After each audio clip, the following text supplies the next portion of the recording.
নদীর পাড়ে এক জরাজীর্ণ কুঁড়েঘর।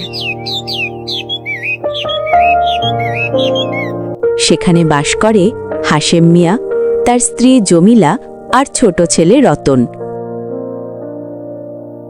হাশেম দিনমজুর, কিন্তু তার শরীরে এখন আর আগের মতো জোর নেই। আজ কি ঘরে এক মুঠো চালও নেই? শরীরটা বড্ড দুর্বল লাগছে। না গো, আজ বাজার করার মতো একটা পয়সাও অবশিষ্ট নেই। রতনটা ক্ষুধার জ্বালায় ঘুমিয়ে পড়েছে। না, এভাবে বসে থাকলে চলবে না। আজ শহরে গিয়ে যেভাবেই হোক কাজ খুঁজে আনবই। হাশেম শহরের দিকে রওনা হয়। পথে তার সাথে দেখা হয় গ্রামের মাতব্বর কুদ্দুসের। কিরে হাশেম, কাজ খুঁজছিস? আমার গোডাউনে কিছু বস্তা টানাটানির কাজ আছে, করবি নাকি? কিন্তু মজুরি খুব কম দেব। যা দেবেন তাই নেব মাতব্বর সাহেব। আমার ছেলের মুখে আজ একটু খাবার তুলে দিতে হবে। হাশেম শহরে এসে সারাদিন হাড় ভাঙা খাটুনি করে। ভারী বস্তা কাঁধে নিতে গিয়ে সে বারবার পড়ে যায়। এই বুড়ো, ঠিক মতো কাজ করতে না পারলে বিদায় হও, আমাদের অনেক লোক আছে। বাবা, একটু দয়া করুন, আমি করছি সব কাজ।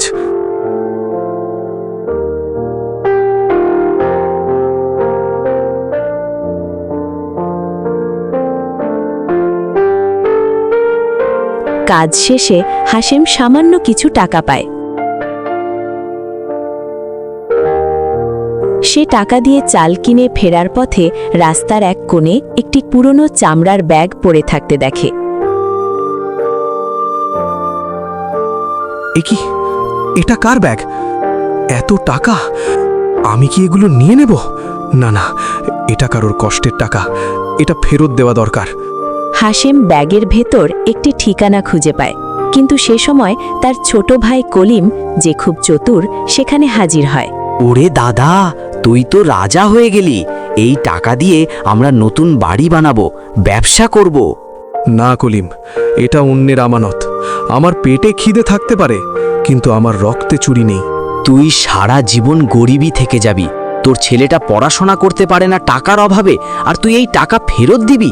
অভাবের ভাত খাওয়ার চেয়ে সততার উপোস থাকা ভালো কলিম। আমি এই ব্যাগ ঠিকানা মতো পৌঁছে দেব। হাশেম ঠিকানা খুঁজতে গিয়ে ভুল করে এক অন্ধকার গলিতে ঢুকে পড়ে। সেখানে কিছু ছিনতাইকারী তাকে ঘিরে ধরে। এই বুড়ো, যা আছে বের কর, ওই ব্যাগটা দে। দোহাই তোমাদের, এটা আমার নয়। আমি এটা ফেরত দিতে যাচ্ছি, আমাকে মেরো না। ধস্তাধস্তি শুরু হয়।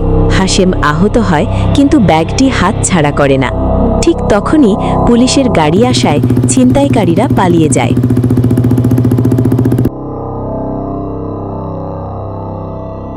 আপনি কি পাগল? এই টাকার জন্য প্রাণ দিচ্ছিলেন? কার এই ব্যাগ? স্যার, আমি জানি না কার, শুধু এই ঠিকানাটা জানি। দয়া করে আমাকে সেখানে নিয়ে চলুন। পুলিশ হাশেমকে নিয়ে এক বিশাল বাড়িতে পৌঁছায়। বাড়ির মালিক একজন দয়ালু ব্যবসায়ী, যার নাম চৌধুরী সাহেব। তিনি খুব চিন্তিত ছিলেন।